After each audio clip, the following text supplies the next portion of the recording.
Okay, let's move it on to Portugal. And before we bring in our Portuguese expert, I just want to ask Neil a question about Portugal, because when you think about Portugal, you think about one player, you think about Cristiano Ronaldo. We've seen how great a player he's become, both here and in Spain.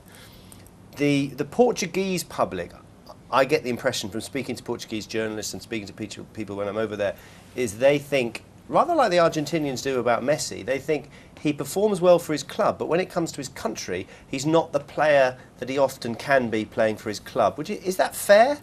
Possibly, but I think they're more reliant on Ronaldo than any other country. They're reliant on him because of what he's achieved at Man U and certainly what he's achieved at Real Madrid this season, the goals that he scored in both countries. But I think they're over-reliant on him. They give him too much responsibility, and Ronaldo is the sort of player, when he played in the European Cup against Barcelona for Man United, he wanted to win the game on his own.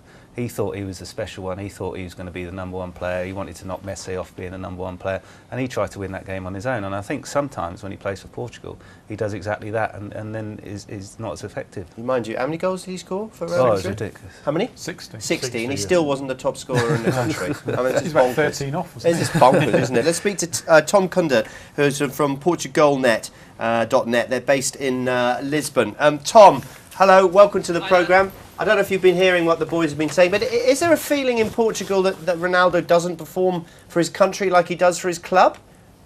Yeah, there certainly used to be that. That was quite a strong feeling. I think that has changed somewhat since Paulo Bento took over from Carlos Queiroz. He really has, in the last 18 months or so, I'd say Ronaldo's probably put in his best performances in a Portugal shirt, consistently playing very well. Scored 9 goals in the last 14 games. And probably even more pleasing than that is he's really linked up well with his teammates, instead of, like your guest was just saying there, trying to do it all himself, which he was a bit guilty of that beforehand. Not completely his fault, I would say, because Carlos Queiroz especially used to just leave him isolated up front. He concentrated very much on the strong defence and letting Ronaldo try and sort out Portugal's attacking problems. With Paulo Bento, it's different. He's got the team playing cohesively. He's got the very best out of Ronaldo. Yeah, we heard from Spain there that they're as concerned about their own domestic economic problems as they are their football. We know it hasn't been easy in Portugal either over the last couple of years or so. How important is this to Portugal? Doesn't sound that important to Spain. Yeah, it is. It is important. A lot of people have been saying that, want to give the country a bit of a lift, give them something to smile about, because really it's terrible economic problems for. It's been going on and on. Lots of people losing their jobs, and the whole country is a little bit of a Portuguese, I suppose you could say, a cultural trait is their tendency to be a little bit on the pessimistic side in the best of times. So you can imagine with all these problems, there is a little bit of a depressed mood around the place, and they're looking as usual to the football team to try and lift it. What's the build-up been like? What sort of form are they in at the moment, Tom? Well, you've probably, I think most people know there are 2 friendlies they had in the last 2 weeks. Didn't look at all impressive. But I myself don't really take too much, I don't put too much store in that. I think Portugal have, in the games when it's mattered, they have been actually in very, very good form ever since Paulo Bento took over. In the qualifiers, they had that disastrous start. Looked like they might not qualify. Bento came in. They basically had to win every match, and they did. They won every match apart from one, the last one against Denmark, and that was probably the only poor performance under Bento.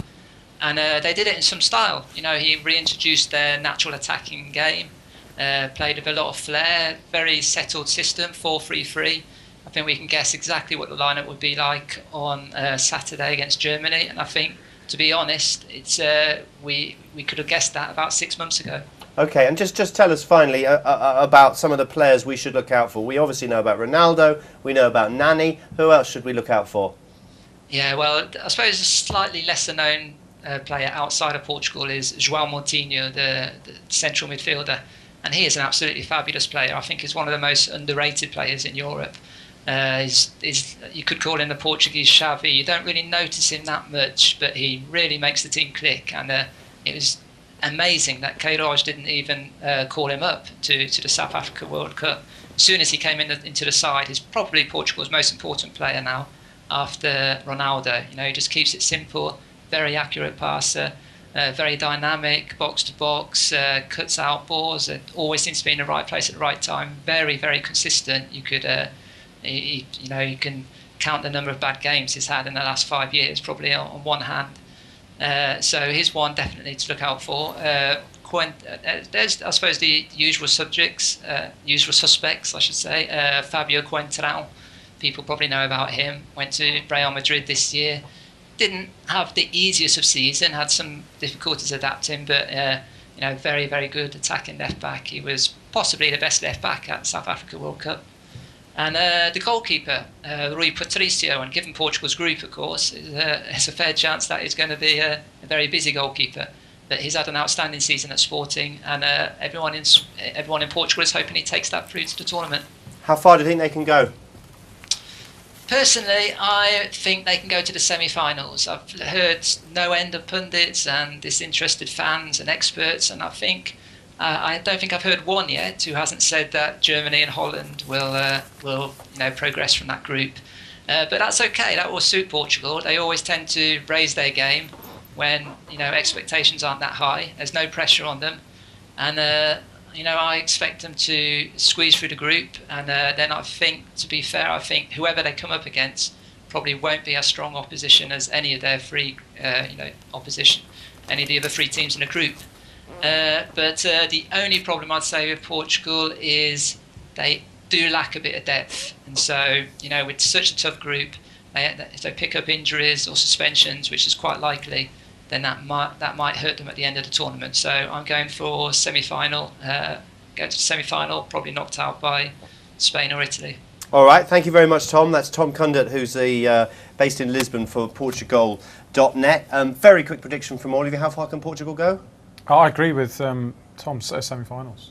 I think they'll be knocked down to group stage, but I think they'll play a big part in it. I think it'll be Germany and Holland that go through. Yeah, I think they get knocked out in the group stage as well. Okay. Stay ahead of the game with Sports Tonight Live. Don't miss a thing. Subscribe to our YouTube channel. Search for Sports Tonight Live on Facebook and like our fan page. Follow Sports Tonight TV on Twitter and tweet us your thoughts and opinions. Sports Tonight Live, it's the platform for the fans.